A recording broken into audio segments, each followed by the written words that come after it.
Good morning student. आज हम फिर से कल की क्लास से आगे चल रहे हैं। कल हम लोगों ने ये देखा कि ग्रामर में, इंग्लिश में ग्रामर, ठीक है, ग्रामर की बात चल ही रही है।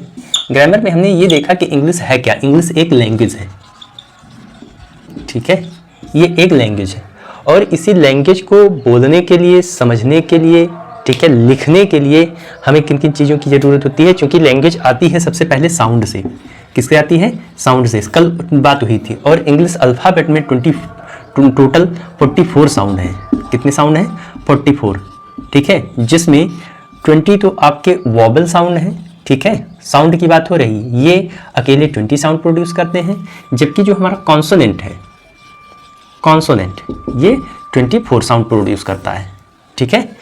अब ये साउंड जो है, साउंड तो यानी जब तक भाषा का विकास नहीं हुआ था, यानी हमारे अल्फ़ाबेट का मतलब कि डेवलपमेंट नहीं हुआ था, अल्फ़ाबेट, ठीक है, ये जब तक नहीं आई थी तब तक हम भाषा को सिर्फ और सिर्फ साउंड के माध्यम से, जैसे हम आप लोगों से बोल रहे हैं, इसको लिखे ना सिर्फ बोलते रहें तो ये है, ये भी भाषा है, इसको हम मौखिक भाषा कहते हैं।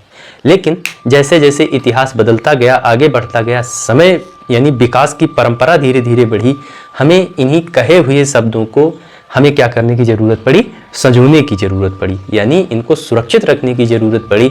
और फिर विकास हो गया इन्हीं अल्फ़ाबेट का, अल्फ़ाबेट में जिसको हम कहते हैं सिंबल, यानी जो हम कुछ लिखते हैं, जो हम लिख रहे हैं, लिखित रूप को एक प्रतीक के रूप में, यानी हमें अगर का कहना है तो इस शब्द का क्या किया गया? इस शब्द को बनाया गया, इस वर्ड को, लेटर को बनाया गया, ठीक है, इसी को हम कहते हैं सिंबल। और इंग्लिश में इसी सिंबल को एक नए नाम से जाना जाता है जिसको कहते हैं स्क्रिप्ट, ठीक है, जिसको हम और जानते हैं छोटे नाम से लिपि। क्या कहा जाता है? लिपि।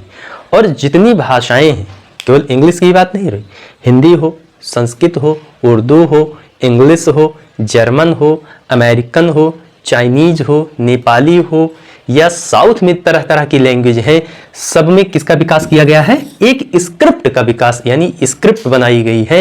इन्हीं स्क्रिप्ट के माध्यम से हम इसको लिखने का काम करते हैं। क्या करते हैं? लिखने का काम करते हैं, ठीक। और ये जो स्क्रिप्ट है, स्क्रिप्ट की वैल्यू इतनी ही है कि इसी के नाम से ही हम जानते हैं, ठीक है। जो जैसे हमारी जो स्क्रिप्ट है, हमारी जो लिपि है, ठीक है, वो क्या है? इंग्लिश में, हिंदी में उसको हम कहते हैं देवनागरी लिपि। हिंदी में आप लोगों को पता होगा उसको क्या कहा जाता है? देवनागरी लिपि कहा जाता है। ऐसे ही सभी भाषाओं की यानी अपनी अपनी स्क्रिप्ट है, ठीक है। तो इससे आगे अगर हम बात करें, इन स्क्रिप्ट से आगे, ठीक है, क्योंकि हम इन्हीं अल्फ़ाबेट्स की बात किए थे कल। ये अल्फ़ाबेट्स जो होते हैं क्या है? वॉबल एंड कॉन्सोनेंट, इन दोनों को मिला करके क्या बनाया जाता है? वर्ड। अगर हम इसकी डेफिनेशन की बात करें वर्ड की, ठीक है, क्योंकि वॉबल और कॉन्सोनेंट को मिला करके वर्ड बनाया जाता है। और वर्ड का मतलब होता है मीनिंगफुल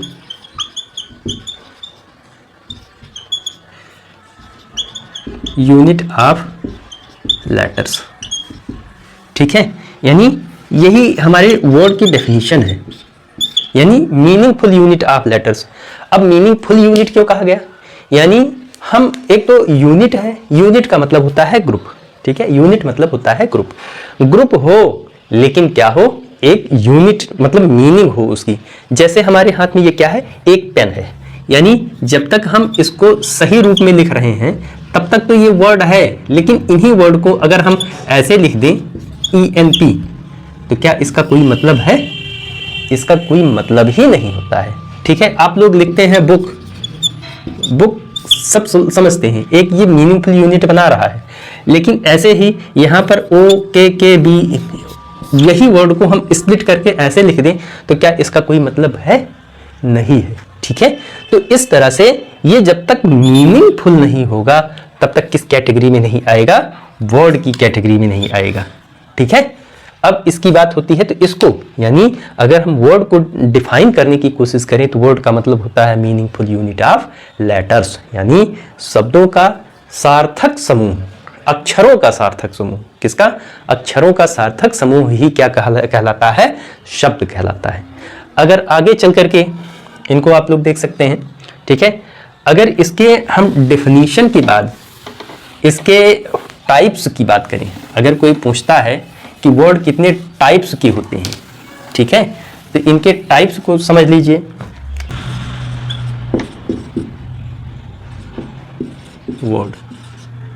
वर्ड के टाइप, इनको आप लोग सभी विधिवत जानते हैं, वर्ड के कितने टाइप हैं, ठीक है। अब कुछ लोग जानते भी होंगे, कुछ लोग नहीं भी जानते होंगे, तो जो जानते हैं वो तो बहुत अच्छी बात है, नहीं जानते हैं और हमारे ख्याल से अभी बताएंगे तो सबको समझ में आ जाएगा कि वर्ड के कितने टाइप हैं, ठीक है। सबसे पहले आप लोग जानते हैं जिसको हम कहते हैं नाउन, अब याद आ गया होगा आप लोगों को। सेकेंड क्या है? प्रोनाउन। थर्ड क्या है? एडजेक्टिव। क्या कहा जाएगा? एडजेक्टिव।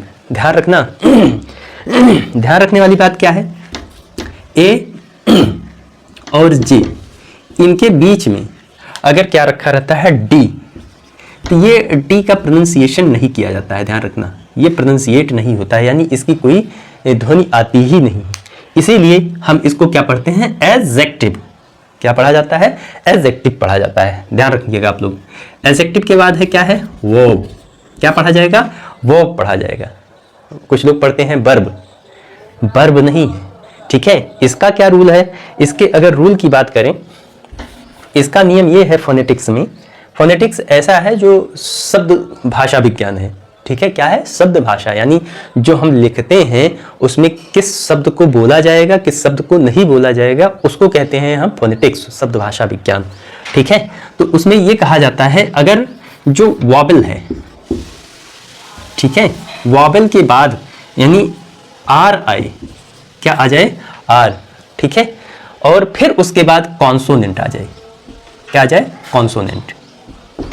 तो ये आर का जो साउंड होगा आ हो जाएगा। क्या हो जाएगा? आ हो जाएगा। अब देखिए ये क्या है? ये आर आया है, उससे पहले क्या है? एक वॉबल है, ठीक है, ये वॉबल लिखना है, वॉबल है, ये वॉबल है। तो क्या है? इसका जो प्रोनाउंसिएशन आर का है, ऐसे क्या हो गया है? वर्ब हो गया। आप लोग लिखते हैं फादर, ठीक है, रा नहीं पढ़ा जाता, फादर पढ़ा जाता है। आप लोग पढ़ रहे हैं, देखो ग्रामर, ठीक है, क्या पढ़ रहे हैं? ए आर, उससे पहले आर से पहले ए आया है, ठीक है, ये हो जाएगा ए आर, ठीक है। तो ग्रामर ना कि रा, ग्रामर नहीं, ग्रामर। ऐसे ही मदर है, ठीक है। ऐसे ही बहुत सारे वर्ड्स आपको मिलेंगे जो इस कैटेगरी में आते हैं और यहाँ पर इसका जो हमारा साउंड होता है वो क्या हो जाता है? साइलेंट हो जाता है, यानी वा आ में चला जाता है। इसीलिए इस चीज को क्या पढ़ा जाएगा? वर्ब ना पढ़ के वर्ब पढ़ा जाएगा। क्या पढ़ा जाएगा? वर्ब। बहुत ज्यादा प्रेशर लेकर के नहीं, वर्ब, खत्म, ठीक। इसके बाद जो अगला पार्ट है, ठीक है, वर्ब के बाद एडवर्ब। ध्यान रखिएगा, यहां पर भी वही कंडीशन है। क्या है? एडवर्ब। फिर प्रीपोजिशन, प्रीपोजिशन, कंजंक्शन, उसके बाद लास्ट में है इंटरजेक्शन, ठीक है। ये हमारे, अगर इनको हम नंबर में रखने की कोशिश करें, 1 2 3 4 5 6 7 8, अगर कोई पूछता है कि वर्ड्स कितने टाइप्स के हैं तो क्या कह सकते हैं आप लोग? सीधा बता सकते हैं कि वर्ड की जो कैटेगरी है वो 8 तरह की है, ठीक है। कितने तरह की? 8 प्रकार की है। इन्हीं को वर्ड्स कहा जाता है, ठीक है। और यही वर्ड्स हैं जिनको हम दूसरे नाम से जानते हैं, और दूसरा नाम क्या है इसका? Parts of speech.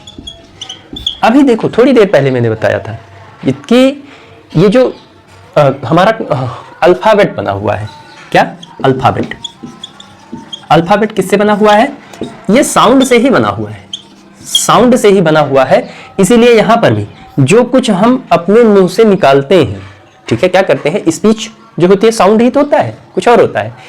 इन्हीं के पार्ट्स ऑफ स्पीच यानी पार्ट्स ऑफ साउंड, साउंड मतलब अल्फाबेट, अल्फाबेट से जो एक स्क्रिप्ट तैयार की गई है उसके पार्ट, ठीक है, ये कुछ और नहीं है। उन्हीं साउंड के द्वारा जो सिंबल तैयार किया गया, सिंबल को हमने एक नाम दिया जिसको कहा गया क्या? स्क्रिप्ट, लिपि। उन्हीं लिपि के जो मिला करके, उन्हीं को, अल्फाबेट को जब मिला करके क्या तैयार करते हैं? एक वर्ड तैयार करते हैं, तो उसी वर्ड को हम कितने तरीके से बांट सकते हैं? 8 तरीके से। यानी हमारे जो वर्ड्स होते हैं कितने प्रकार के होते हैं? 8 प्रकार के होते हैं। ठीक है, आज के लिए इतना ही। फिर कल मैं फिर आप लोगों को एक छोटा सा ऐसे छोटे छोटे शब्दों में छोटे छोटे वीडियो के माध्यम से समझाऊंगा। ठीक है, और हमें यह आशा है कि ये चीज़ें आपको समझ में आ गई होंगी। ठीक है, अगर आप लोगों को ये वीडियो अच्छा लगा हो तो लाइक, शेयर और सब्सक्राइब जरूर कीजिए। ठीक है, और अपने दोस्तों में भी बताइए ताकि इसका फ़ायदा सभी लोगों को मिल सके अगर अच्छा लग रहा हो तो।